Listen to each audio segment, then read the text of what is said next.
Magandang araw mga bata! Ako si Teacher Camille, ang inyong guro sa Makabansa 3, Quarter 1, Week 3. Ang aralin natin ngayon sa Makabansa 3 ay tungkol sa ang mahahalagang tao na bahagi ng kasaysayan ng kinabibilangang komunidad batay sa pamamahala at edukasyon. Para sa ating layunin at kasanayan, ikaw ay inaasahang natatalakay ang mga mahalagang tao sa kasaysayan ng komunidad. Nakikilala ang ambag ng mga tao sa larangan ng pamahalaan at edukasyon. Napahahalagahan ang kanilang kontribusyon sa pag-unlad ng komunidad. Para sa ating balik-aral, piliin ang tamang sagot mula sa hanay B para sa bawat item sa hanay A. Isulat ang sagot sapat lang. Handa na ba kayo mga bata? Isipin at basahin ng mabuti ang iyong sagot. Ang sagot sa unang bilang na paaralan ay letrang C. Ang sagot para sa ospital ay letrang A. Ang sagot para sa simbahan ay letrang B. Ang sagot para sa palengke ay letrang D. At ang sagot naman para sa parke ay letrang E. Magaling mga bata! Ngayon naman ay dumako tayo sa bago nating aralin. Ang aralin natin ngayon sa Makabansa 3 ay tungkol sa ang mahalagang tao na bahagi ng kasaysayan ng kinabibilangang komunidad batay sa pamamahala at edukasyon. Ngayon naman ay tignan ang mga larawan. Kilala mo ba ang mga nasa larawan? Tama! Sila ay sina Gloria Macapagal Arroyo at Benigno Noynoy Aquino III. Sila ay mga dating Pangulo ng Pilipinas at sila ay kabilang sa mga mahalagang tao dito sa Rehiyon 3. Ano kaya ang kanilang ginawa? Malalaman natin yan habang tayo ay nag-aaral sa panibago nating leksyon. Kaya hinanda ang inyong mga isip at puso sa bagong kaalaman. Narito ang mga ilan sa mga mahalagang tao batay sa larangan ng pamamahala. Una ay si Aurora Arazon Quezon. Siya ay taga Baler, Aurora at asawa ni Pangulong Manuel L. Quezon. Isa siyang aktivista at tagapagtanggol ng mga kababaihan. Ikalawa ay si Diosdado Macapagal. Siya ang ika-9 na Pangulo ng Pilipinas. Tinaguri ang The Poor Boy from Lubao. Si dating Pangulong Macapagal ay ehemplo ng isang taong nagtagumpay sa buhay sa kabila ng kahirapan. Isa sa kanyang pinakatanyag na ambag ay ang paglipat ng Araw ng Kalayaan na dati ay July 4 na ngayon ay June 12 na, bilang pagkilala sa tunay na kasanlan ng bansa mula sa mga dayuhan. Tatlo ay si Gloria Macapagal Arroyo. Siya ang ika-14 na Pangulo ng Pilipinas at anak ni Diosdado Macapagal. Bilang Pangulo, ipinaglaban niya ang reforma sa edukasyon at programang pangkabuhayan at naging boses ng mga kababaihan sa politika. Sa kanyang termino, pinalawak ang Technical Education and Skills Development Authority o TESDA para sa mga kabataan. Ika-4 ay si Benigno Noynoy Aquino III na nagmula sa lalawigan ng Tarlac. Siya ang ika-15 Pangulo ng Pilipinas. Ipinatupad ang daang matuwid na may layuning linisin ang pamahalaan at iangat ang ekonomiya. Malaki ang suporta niya sa edukasyon, kabilang na ang pagpapatupad ng K-12 Basic Education Program. Ngayon naman ay tuklasin natin ang mga mahalagang tao sa Rehiyon 3 batay sa larangan ng edukasyon. Una ay si Francisco Baltazar Balagtas na nagmula sa lalawigan ng Bulacan. Siya ang ama ng Panuluang Tagalog at nilakda ng Florante at Laura. Ito ay isa sa pinakamahalagang akdang pampanitikan sa Pilipinas. Ginamit niya ang kanyang panitikan upang ipahayag ang damdamin ng bayan, edukasyon at kalayaan mula sa dayuhan. Ikalawa ay si Zoilo Hilario na nagmula sa lalawigan ng Pampanga. Siya ay isang makata, manunulat at guro. Gumamit siya ng panitikan upang turuan ang kabataan ng kasaysayan at kulturang Pilipino.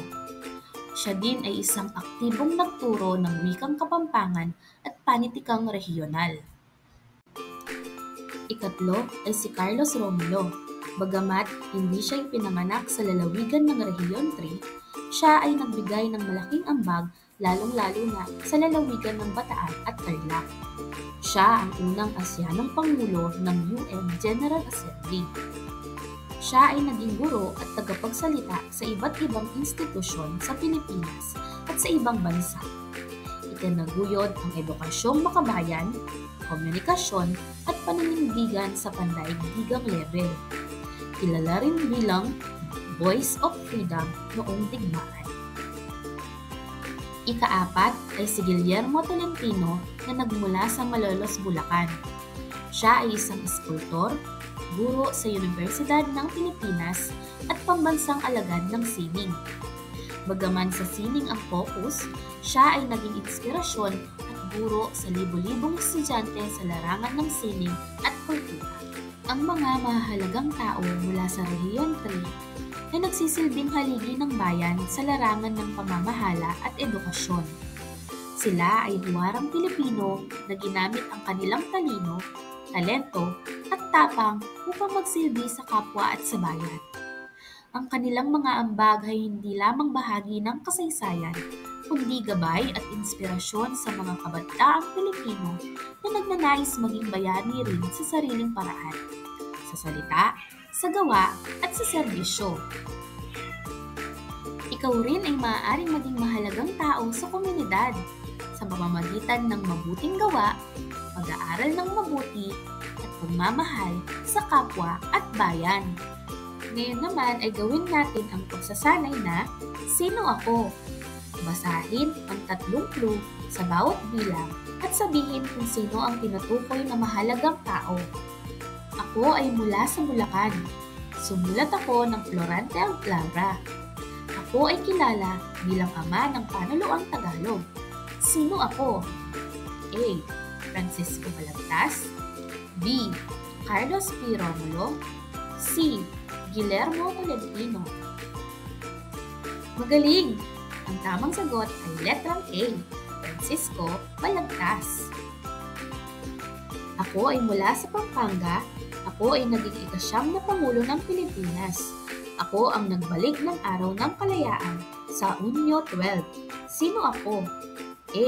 Benigno Aquino Jr. B. Diosdado Macapagal. C. Zolio Hilario. Magaling! Ang tamang sagot ay letrang B. Diosdado Macapagal. Ako ay isang makata at guro mula sa Pampanga. Itinaguyod ko ang panitikang Kapampangan. Ginamit ko ang tula upang turuan ang kabataan. Sino ako? A. Zolio Hilario. B. Francisco Balagtas. C. Aurora Quezon. Magaling! Ang tamang sagot ay letrang A. Zolio Hilario. Ako ay isang babaeng lider mula sa Pampanga. Ako ay naging ika-14 na Pangulo ng Pilipinas. Isa akong ekonomista at dating propesor at nagsulong ng mga reforma sa edukasyon. Sino ako? A. Aurora Quezon. B. Gloria Macapagal Arroyo. C. Belia Angara Castillo. Magaling! Ang tamang sagot ay letra B. Gloria Macapagal Arroyo. Ako ay mula sa Baler, Aurora. Ako ang unang First Lady na naging aktibo sa mga gawaing panlipunan. Ako ay kilala sa pagtulong sa mahihirap at pagtatanggol sa karapatan ng kababaihan. Sino ako? A. Aurora Quezon. B. Gloria Macapagal Arroyo. C. Belia Angara Castillo. Magaling! Ang tamang sagot ay Letrang A, Aurora, Quezon. Mahusay mga bata! Ngayong araw ay nakilala natin ang ilan sa mga mahahalagang tao sa Rehiyon 3. Mga lider na nagsilbi sa pamahalaan at mga tagapagtaguyod ng edukasyon. Hindi sila naging bayani dahil sa kapangyarihan, kundi dahil sa kanilang tapat na paglilingkod at malasakit sa bayan. Naway magsilbi silang inspirasyon sa atin na kahit tayo ay mga mag-aaral pa lamang, maaari na nating simulan ang pagiging mabuting mamamayan sa simpleng paraan na pag-aaral ng mabuti, pagtulong sa iba, at pagmamahal sa ating komunidad. Tandaan, ang kabayanihan ay hindi kailangan ng sandata. Minsan, sapat na ang puso at layuning tumulong. Maraming salamat mga bata! Muli, ako ang inyong guro, si Teacher Camille. Hanggang sa muli!